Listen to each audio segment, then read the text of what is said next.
Hello everyone. उम्मीद आप ठीक होंगे। तो बेटा हम पढ़ रहे थे प्रथम कोटि की अभिक्रिया और प्रथम कोटि की अभिक्रिया के ऊपर हमने डिटेल में बात करी। बेटा न्यूमेरिकल्स देखे, प्रथम कोटि की अभिक्रिया क्या होती है वो देखा।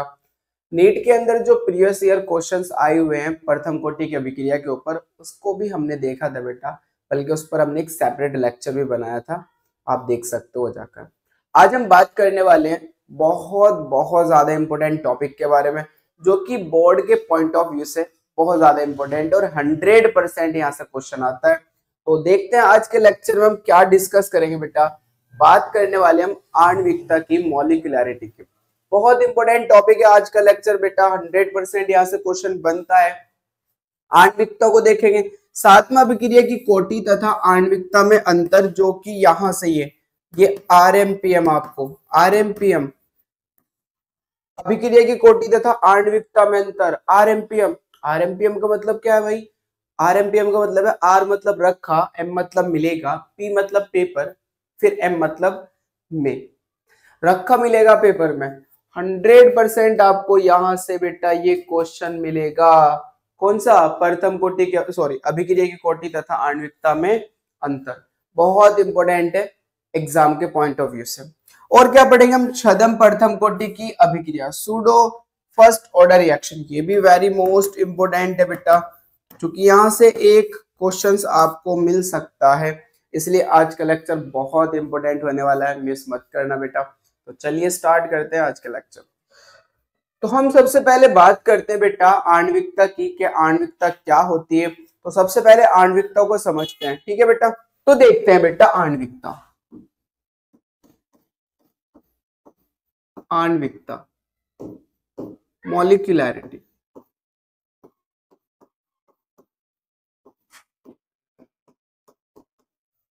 मॉलिक्यूलैरिटी क्या होती है? आणविकता सिंपल और साधारण सी बात है। जब किसी अभिक्रिया के अंदर जितने मॉलिक्यूल एक साथ टकरा सकते हैं, कोई अभिक्रिया हो रही है, उस अभिक्रिया के अंदर जितने मॉलिक्यूल एक साथ कोलाइड कर सकते हैं, कॉलिजन कर सकते हैं, संघट कर सकते हैं, जितने भी अधिकतम मॉलिक्यूल संघट कर सकते हैं, उन मॉलिक्यूल की जो नंबर होगा, उन मॉलिक्यूल का जो योग होगा, वही उस अभिक्रिया की क्या कहलाएगी? आणविकता कहलाएगी। आणविकता बेटा एक भी हो सकती है, मतलब एक अणुक अभिक्रिया भी हो सकती है, द्विअणुक अभिक्रिया भी हो सकती है, त्रिअणुक अभिक्रिया भी हो सकती है। हाँ, तो अगर किसी अभिक्रिया के अंदर एक साथ दो मॉलिक्यूल आपस में टकरा रहे हैं, तो मैं कह सकता हूं कि उस अभिक्रिया की आणविकता कितनी होगी? 2 होगी। और अगर किसी अभिक्रिया के अंदर एक साथ 3 मॉलिक्यूल आपस में टकरा रहे हैं, तो मैं कह सकता हूं उस अभिक्रिया की आणविकता कितनी होगी? 3 होगी। तो जैसे मैं आपसे अगर बेटा कहूं कि मेरे पास A प्लस बी है, मिलकर ए बी बना रहे हैं, मिलकर ए बी बना रहे हैं, तो ये कंटेनर है। इस कंटेनर के अंदर हमारे पास ए बी मॉलिक्यूल है और बी का भी मॉलिक्यूल है। ध्यान से समझना बेटा, ए का भी मॉलिक्यूल है और बी का भी मॉलिक्यूल। अब आप जानते हो जब मॉलिक्यूल आपस में टकराएंगे, टकराने से देखो जो अभिक्रिया का वेग है, हालांकि इससे नेक्स्ट लेक्चर में हम बात करने ही वाले हैं। जो अभिक्रिया का वेग है ना, अभिक्रिया का वेग वो डिपेंड करेगा कि अभिक्रिया कितनी तेजी से होगी। वो डिपेंड करेगा बेटा किस पर? संघटन थ्योरी पर, संघटन सिद्धांत पर, जो कि हम बात करने वाले अगले अगले लेक्चर के अंदर। जितने मॉलिक्यूल्स आपस में टकराएंगे और जितने ज्यादा पॉसिबल होगी मॉलिक्यूल के आपस में टकराने की, उत्पाद उतना ही ज्यादा बनेगा। भाई जब तक मॉलिक्यूल आपस में नहीं टकराएंगे तब तक उत्पाद नहीं बनेगा, तब तक हमारे पास जो प्रोडक्ट होगा उसकी फॉर्मेशन नहीं होगी। तो मॉलिक्यूल के जितने ज्यादा चांस होंगे टकराने के, जितने ज्यादा चांस बनेंगे टकराने के, प्रोडक्शन उतना ज्यादा होगा। जितना ज्यादा प्रोडक्शन होगा अभिक्रिया का वेग उतना ज्यादा होगा। तो संगठन थ्योरी के बेसिस पे हम बात करेंगे कि जो कोई रिएक्शंस होती है उसके चांस कितने, रिएक्शंस होने के, मतलब प्रोडक्शन बनने के चांस कितने। अब अगर मैं कहूं बेटा ए और बी जब आपस में टकराते हैं, तो ए और बी तो इजीली आपस में टकरा सकते हैं, कोलाइड कर सकते हैं। हालांकि यहाँ पर भी अगर आप देखोगे तो ए से आपस में टकरा सकता है बेटा, पहला केस। ए से आपस में टकरा सकता है, बी से आपस में टकरा सकता है, बी के साथ आपस में टकरा सकता है, और तीसरा केस जब ए है वो बी से टकरा सकता है। तो यहां भी अगर आप देखो ए और बी की टक्कर होगी, ए और बी की टक्कर होगी तो ही उत्पाद बनेगा। और ए और बी की जो टक्कर है ना वो भी क्या होनी चाहिए बेटा, प्रभावी होनी चाहिए। प्रभावी टक्कर हो बेटा, वो भी क्या हो, इफेक्टिव कॉलिजन हो। ये भी बात करेंगे कि प्रभावी टक्कर क्या होती है। नेक्स्ट लेक्चर के अंदर सारी चीजें हम डिटेल में देखने वाले हैं कि प्रभावी टक्कर क्या होगी, कब प्रोडक्शन होगा। तो ए और बी की टक्कर होने से ही उत्पाद नहीं बनेगा। ए और बी की टक्कर भी कैसी होनी चाहिए बेटा, इफेक्टिव होनी चाहिए, प्रभावी होनी चाहिए, तब वो ए बी में कन्वर्ट होगा। इसका मतलब अगर मैं कहूं कि मेरे पास 1 सेंटीमीटर क्यूब का अगर कोई रूम है या 1 सेंटीमीटर क्यूब है और उसके अंदर मॉलिक्यूल्स पड़े हुए हैं, तो इस 1 सेंटीमीटर क्यूब के मॉलिक्यूल्स के अंदर 1 सेकंड में करोड़ों कॉलिजन हो जाते हैं, करोड़ों मॉलिक्यूल टकरा जाते हैं। लेकिन हर मॉलिक्यूल के टकराने से उत्पाद नहीं बनता, इफेक्टिव कॉलिजन होना चाहिए। खैर वो हम बात कर लेंगे उसी लेक्चर के अंदर। अभी फिलहाल हम बात करें कि अगर ए और बी आपस में टकरा जाए और ए बी बना ले तो फिर हम कहेंगे कि इस अभिक्रिया की जो आणविकता है वो कितनी हो जाएगी बेटा, 2 हो जाएगी। कितनी होगी, 2। अगर मॉलिक्यूल्स ए और बी आपस में कोलाइड कर टकराने, तो टकराने के चांस है, टकरा सकते हैं, पॉसिबिलिटी है टकराने की। अच्छा अगर मैं आपसे कहूं बेटा, ध्यान से सुनो, ध्यान सुनते रहो, मेरे पास दूसरी ओर अगर मैं कहूं ए प्लस बी प्लस सी मिलकर अगर डी बनाए, मिलकर अगर डी बनाए, तो इसी कंटेनर के अंदर, ध्यान से सुनना बेटा, इसी कंटेनर के अंदर हमारे पास ए है, बी है और सी है। अगर इसी कंटेनर के अंदर, सी भी ले लेते हैं बेटा, इसी कंटेनर के अंदर ए है, बी है और सी है, तो आप मुझे बताओ कॉलिजन सिद्धांत के अकॉर्डिंग ए बी सी इन तीनों के टकराने की पॉसिबिलिटी कितनी होगी? बहुत कम होगी ना। जब तीनों मॉलिक्यूल आपस में टकराएंगे तब डी बनेगा बेटा। जब तीनों मॉलिक्यूल आपस में कोलाइड करेंगे तो पॉसिबिलिटी बहुत कम होगी। हो सकता है ए और बी आपस में टकराए, हो सकता है बी और सी आपस में टकराए, हो सकता है ए और सी आपस में टकराए। समझ पा रहे हो मैं क्या कहना चाह रहा हूं? हो सकता है बेटा ए और बी के 2 मॉलिक्यूल आपस में टकरा जाए।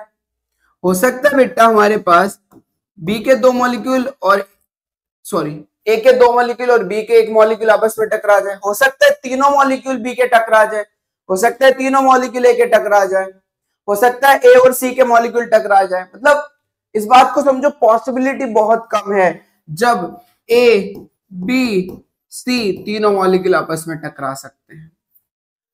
इसका मतलब यह हुआ ऐसे अभिक्रियाएं जिनकी आणविकता 3 होती है बहुत ही कम मिलेगी, या उनका रेट बहुत कम होगा, बहुत ही धीमी गति से हो रही होंगी, क्योंकि जब तीनों टकराएंगे तभी तो उत्पाद बनेगा।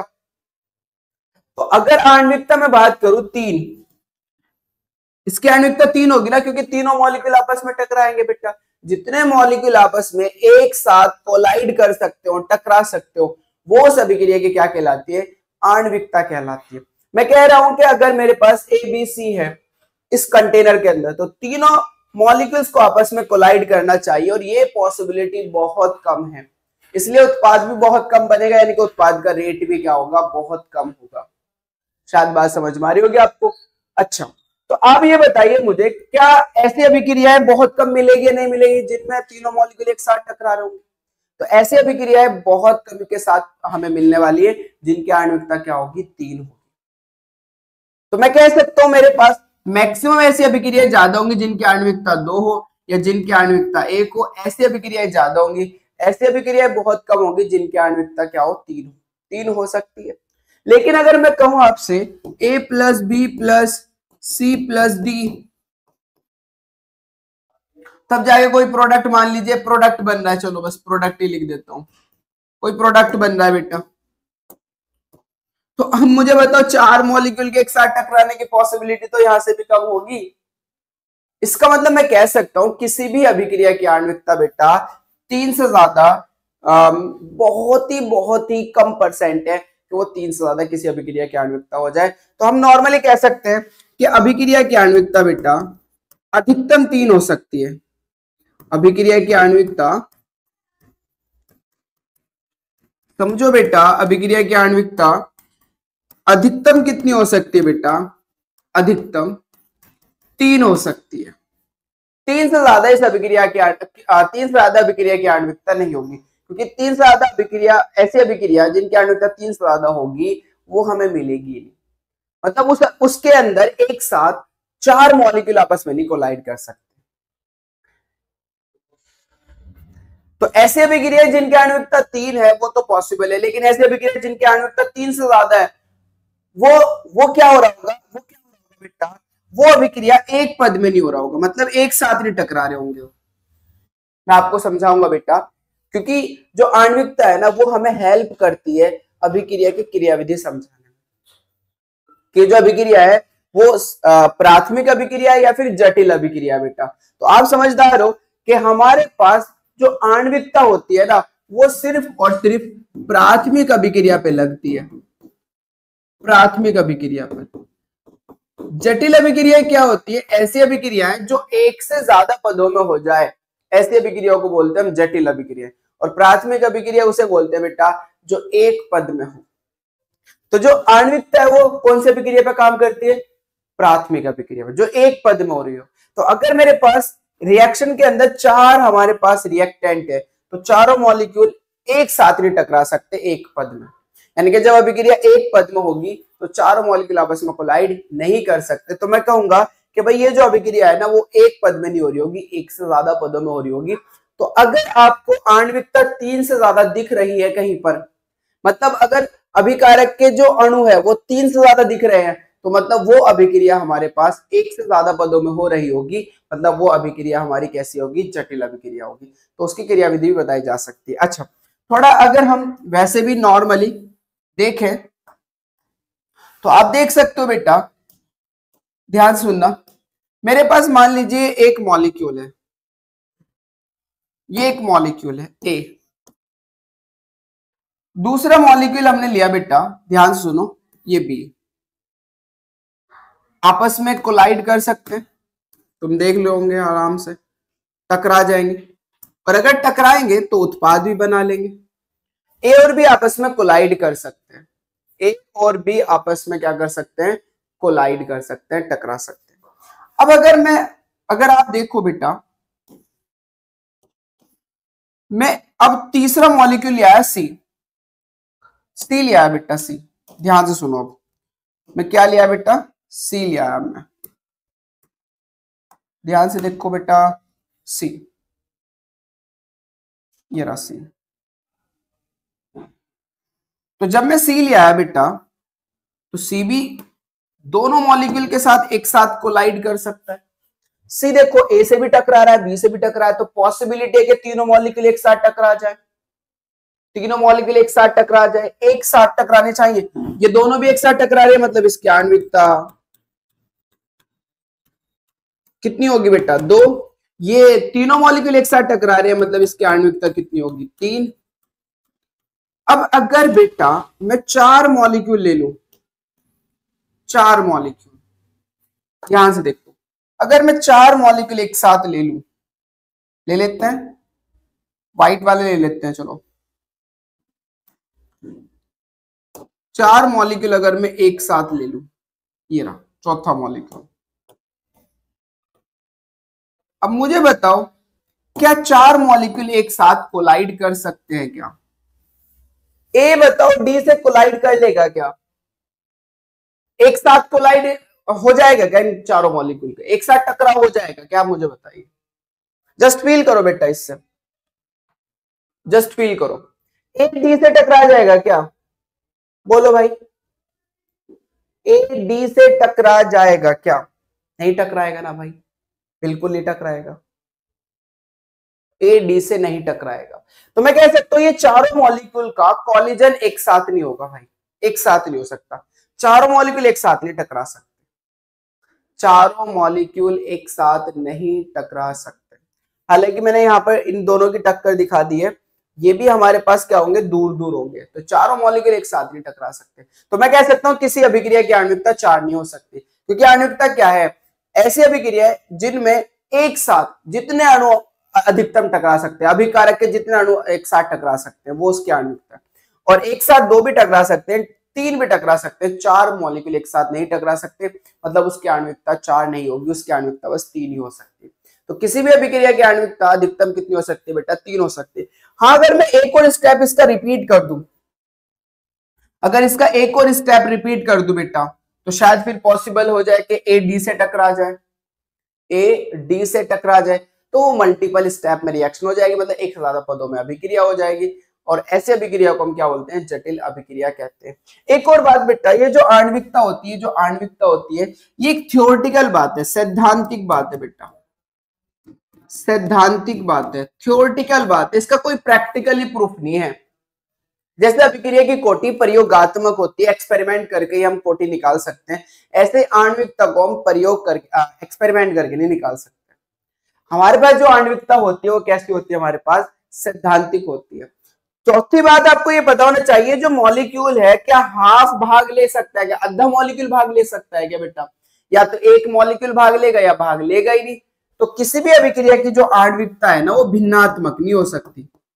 भिन्नात्मक मतलब बेटा पॉइंटों में नहीं आ सकती। हाफ मॉलिक्यूल, 3/2 मॉलिक्यूल, 1.5 मॉलिक्यूल ऐसे भाग नहीं लेगा, या तो एक मॉलिक्यूल भाग लेगा, या 2 लेगा, या 3 लेगा, ऐसे नहीं आधा, 1.5, 2.5, भिन्नात्मक नहीं होगा, पूर्ण नंबर नहीं होगा, पूर्ण नंबर ही हमारा आणविकता भाग लेगा, अणु पूरा पूरा अणु भाग लेगा।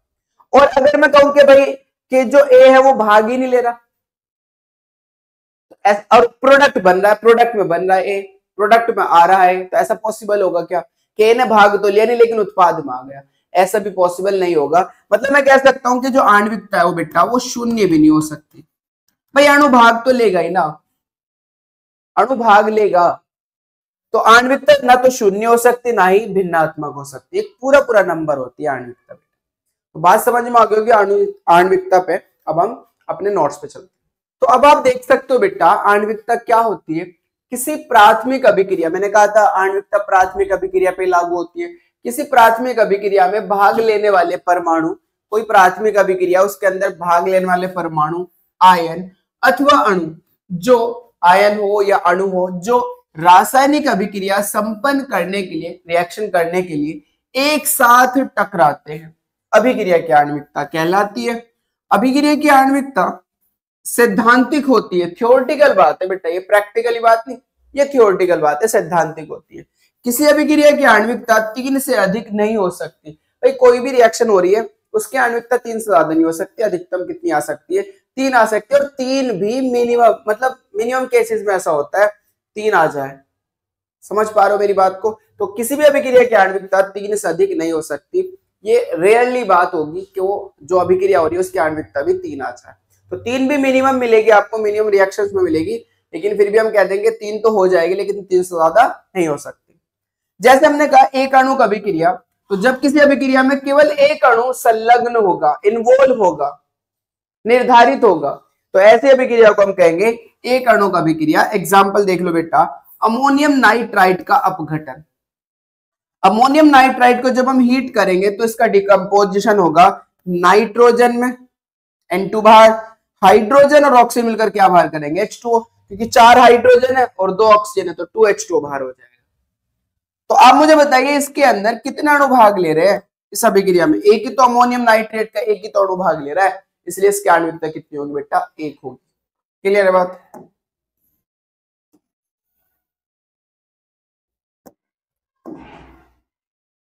द्विवीय अणु का अभिक्रिया बेटा, द्विवीय अणु का अभिक्रिया आप देख सकते हो, तो जब 2 अणु एक साथ टकराएंगे तो उसे हम क्या बोलेंगे, द्विवीय अणु का अभिक्रिया।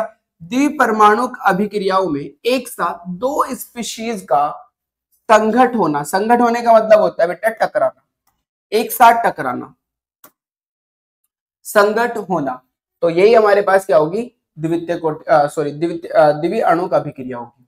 उदाहरण अगर हम ले तो हाइड्रोजन आयोडाइड का वियोजन, जब हाइड्रोजन आयोडाइड वियोजित होता है तो हाइड्रोजन और आयोडीन में वियोजित होता है, जब मैं इसे हीट करूंगा बेटा तो हाइड्रोजन अलग हो जाएगी और आयोडीन अलग हो जाएगी। तो आप मुझे बताओ इसके कितने मॉलिक्यूल आपस में कोलाइड कर रहे हैं? 2 मॉलिक्यूल आपस में कोलाइड करेंगे और इनके कोलिजन से क्या बनेगा? हाइड्रोजन और आयोडीन। तो ये कौन सी कोटि की अभिक्रिया होगी? द्वितीयक कोटि की अभिक्रिया। ओके, त्रिआणुक अभिक्रिया है। ऐसे अणु जिनमें 3 मॉलिक्यूल एक साथ टकराएंगे तो उसे हम क्या बोलेंगे? त्रिआणुक अभिक्रिया। तो त्रिआणुक अभिक्रियाओं में एक साथ 3 स्पीशीज का संघट होता है, एक साथ 3 मॉलिक्यूल आपस में टकराते हैं। जैसे नाइट्रिक हमारे पास ऑक्साइड है, इसका नाम है बेटा नाइट्रिक ऑक्साइड। इसकी ऑक्सीजन से क्रिया कराओ तो नाइट्रोजन डाइऑक्साइड बनती है। कितने मॉलिक्यूल नाइट्रिक ऑक्साइड के? 2, और एक मॉलिक्यूल किसका टकराएगा? ऑक्सीजन का। तब हमारे पास क्या मिलेगी? Nitrogen dioxide. तो टोटल कितने मॉलिक्यूल हो गए बेटा? 2 तो NO के और एक O का, एक अणु तो इसका और 2 अणु किसके? NO के। तो टोटल कितने होंगे? 3 अणु। जब 3 अणु आपस में टकराएंगे तो NO2 बनेंगे। अच्छा, तो ये कौन सी अभिक्रिया होगी? त्रिआणुक अभिक्रिया। क्लियर है बात बेटा? आगे चलते हैं।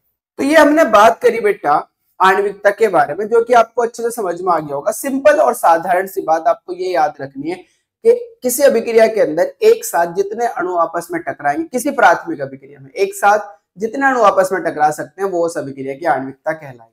जितने अणु आपस में टकरा, एक अणु का अभिक्रिया, एक अणु आपस में टकराएगा। 2 अणु द्विअणु का अभिक्रिया, 2 अणु एक साथ आपस में टकराएंगे। त्रिअणु का अभिक्रिया, एक साथ 3 अणु आपस में टकराएंगे। क्लियर है बात?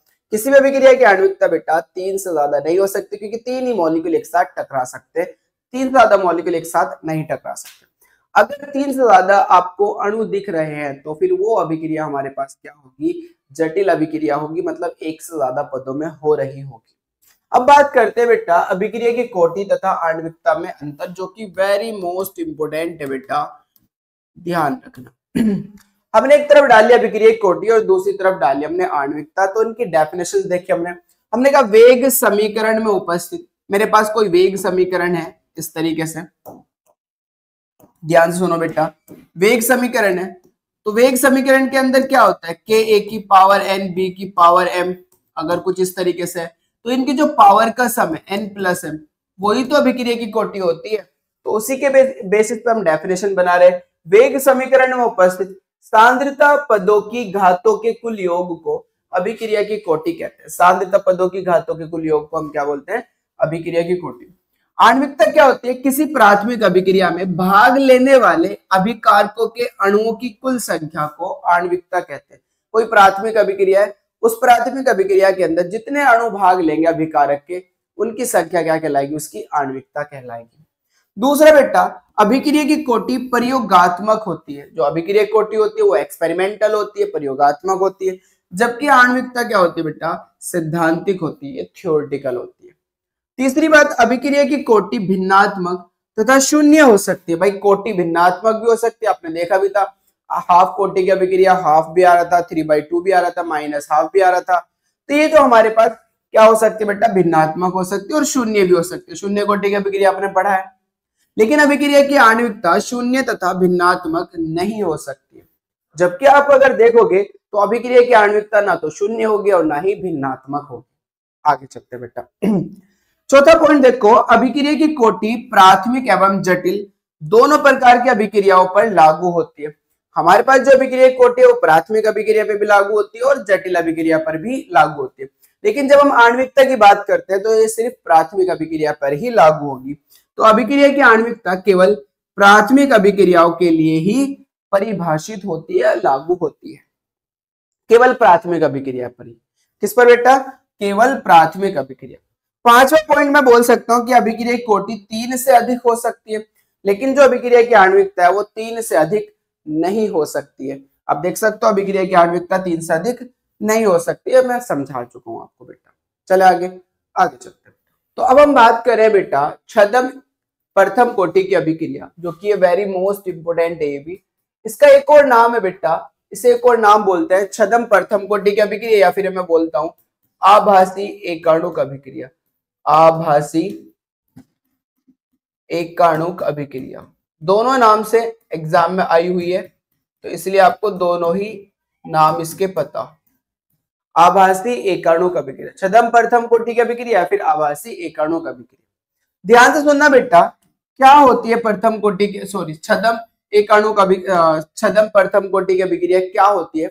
ध्यान सुनना, मेरे पास दो अभिकारक है जिनमें एक अभिकारक अधिक मात्रा में हो, ज्यादा मात्रा में हो, किसमें हो, ज्यादा मात्रा में, तो फिर वो जो अभिक्रिया है ना वो प्रथम कोटि की अभिक्रिया की तरह व्यवहार करती है।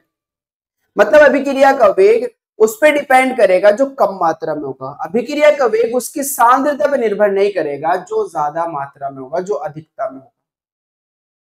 तो इसी बेसिस पे अगर हम देखें तो वो अभिक्रिया जो होती है वो इस तरह से बिहेव करती है जैसे वो उसकी कोटि क्या हो, प्रथम। तो ऐसी अभिक्रियाएं बेटा जो प्रथम कोटि की तरह बिहेव करती हो लेकिन उनकी उसकी कोटि उच्च दिखती हो, हाई दिखती हो, ज्यादा दिखती हो।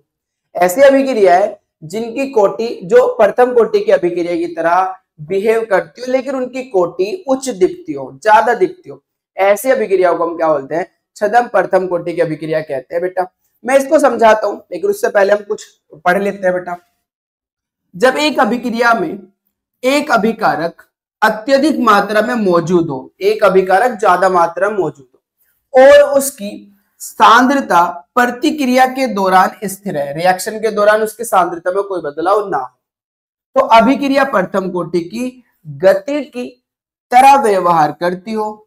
जो अभिक्रिया है वो प्रथम कोटि की गति की तरह व्यवहार करती हो, तो ऐसी अभिक्रियाओं को छद्म प्रथम कोटि की अभिक्रिया कहते हैं। बेटा अब मैं इसको समझाता हूं अच्छे से, बेटा ध्यान से सुनो, ध्यान से सुनना बेटा, ध्यान से।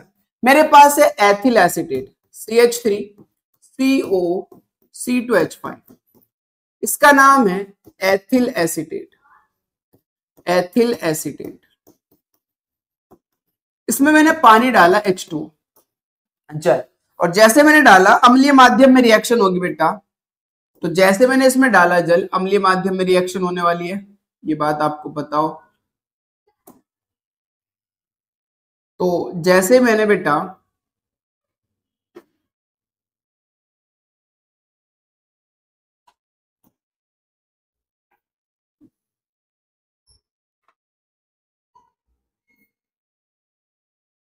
इस तरीके से अम्लीय माध्यम में तो H+ दिखा दे, तो अब मेरा जो उत्पाद बना हमारा CH3 COOH एसिटिक एसिड और C2H5OH एथिल।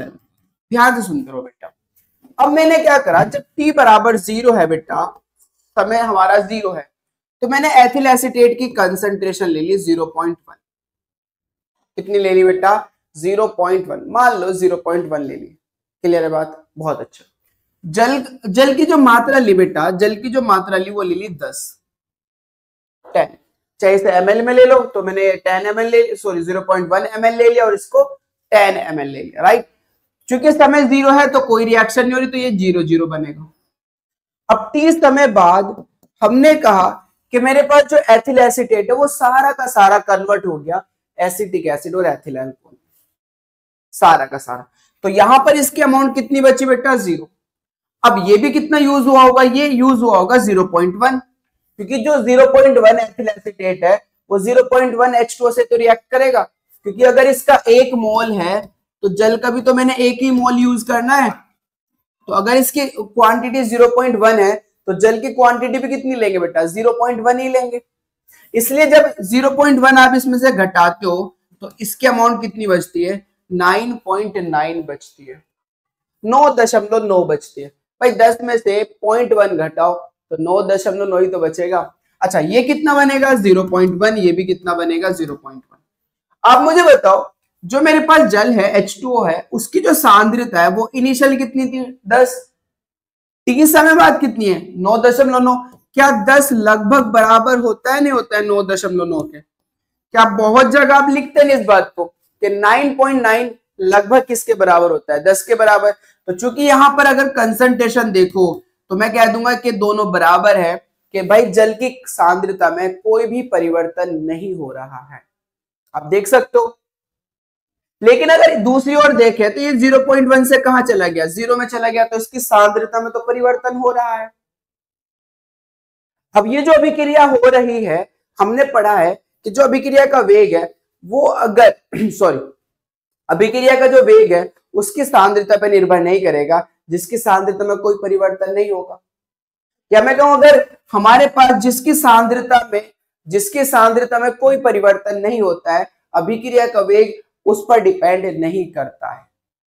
अब मुझे बताओ परिवर्तन किसकी सांद्रता में नहीं हो रहा, H2O की सांद्रता में नहीं हो रहा, तो मैं बोल सकता हूं कि जो मेरे पास वेग होगा इस अभिक्रिया का, जो वेग होगा वो बराबर होगा CH3 CO C2H5 इसकी पावर 1। H2O की पावर कितनी होगी बेटा 0, क्योंकि जो वेग है ना, वेग है वो H2O की सांद्रता पे डिपेंड ही नहीं कर रहा। आप मुझे बताओ सांद्रता पे डिपेंड कर रहा है क्या, कोई परिवर्तन ही नहीं आ रहा इसकी सांद्रता में, पहले भी 10 थी बाद में भी लगभग 10 के बराबर, लेकिन इसकी सांद्रता में परिवर्तन आ रहा है। तो जो अभिक्रिया का वेग है वो किस पे डिपेंड करेगा, एथिल एसीटेट की सांद्रता पे। तो अगर मैं यहाँ के डैश लूं तो के डैश और H2O ये भी एक कांस्टेंट है, फिक्स है ना ये भी, तो ये एक नया कांस्टेंट आ जाएगा जिसे हम के कहेंगे, के CH3 CO C2H5 ये बोल सकता हूं बेटा, ध्यान से समझो इस बात को। तो ये हमारे पास आप देखने को लग रही है कि ये द्वितीय कोटि की अभिक्रिया है, एक पावर इसकी और एक पावर इसकी, दो हो जाएगी, लेकिन एक्चुअल में जब देखा गया प्रैक्टिकली तो ये देखा गया कि जो अभिक्रिया का वेग है वो H2O की सांद्रता पे डिपेंड नहीं कर रहा, क्योंकि H2O की सांद्रता में कोई बदलाव नहीं आ रहा है। अगर इसकी सांद्रता पे डिपेंड नहीं कर रहा तो इसकी पावर 0 चली जाएगी, अगर इसकी सांद्रता पे डिपेंड कर रहा है तो इसकी पावर 1 चली गई और वेग ये आ गया। तो ऐसी अभिक्रियाओं को हम क्या बोलते हैं बेटा, छदम प्रथम कोटि की अभिक्रिया, छदम प्रथम कोटि की अभिक्रिया। जब किसी अभिक्रिया के अंदर एक अभिकारक अधिक मात्रा में, अधिक मात्रा में, तो याद रखना जो हमारा अधिक मात्रा में होगा अभिक्रिया का वेग उसकी सांद्रता पर निर्भर नहीं करेगा। ये नोट लिख लो बेटा, ये नोट लिख लो। अगर किसी अभिक्रिया के अंदर कोई अभिकारक अधिक मात्रा में है तो अभिक्रिया का वेग उसकी सांद्रता पर निर्भर नहीं करेगा। क्लियर है बात, आगे चलते हैं। तो अब आपको ये परफेक्टली चीजें समझ में आ गई होगी बेटा कि जब एक अभिक्रिया में अभिकारक अत्यधिक मात्रा में मौजूद हो और उसकी सांद्रता प्रतिक्रिया के दौरान स्थिर है, देखो H2 की सांद्रता जो है ना वो रिएक्शन के दौरान क्या रही, कांस्टेंट रही, स्थिर रही, तो अभिक्रिया प्रथम कोटि की गति की तरह व्यवहार करती है, फर्स्ट ऑर्डर की तरह बिहेव कर रही है। तो ऐसी अभिक्रियाओं को हम क्या बोलते हैं, छदम प्रथम कोटि की अभिक्रिया। एग्जाम्पल देखो, अम्लीय माध्यम में एथिल एसीटेट के जल अपघटन की अभिक्रिया एक छदम प्रथम कोटि की अभिक्रिया। अब एथिल एसीटेट का फॉर्मूला CH3 COO C2H5, जल अपघटन करा रहा हूं तो H2O, और अम्लीय माध्यम में बेटा ध्यान से सुनो तो यहाँ H+ दिखा दिया। प्रोडक्शन किसका हुआ, प्रोडक्शन हुआ हमारे पास एसिटिक एसिड और एथिल अल्कोहल का, एसिटिक एसिड और एथिल अल्कोहल का। तो जो वेग होगा, वेग क्योंकि जल यहाँ पर अधिक मात्रा में, जनरली हम जल को अधिक मात्रा में ही समझते हैं कि जल जब हम ले रहे हैं वो अधिकता में ले रहे हैं और लेते भी अधिकता बेटा। तो मैं कह सकता हूँ जो वेग है वो H2 की सांद्रता पे तो निर्भर नहीं करेगा, वो किसकी सांद्रता पे निर्भर करेगा, एथिल एसीटेट की सांद्रता पर। तो मैं बोल सकता हूँ के CH3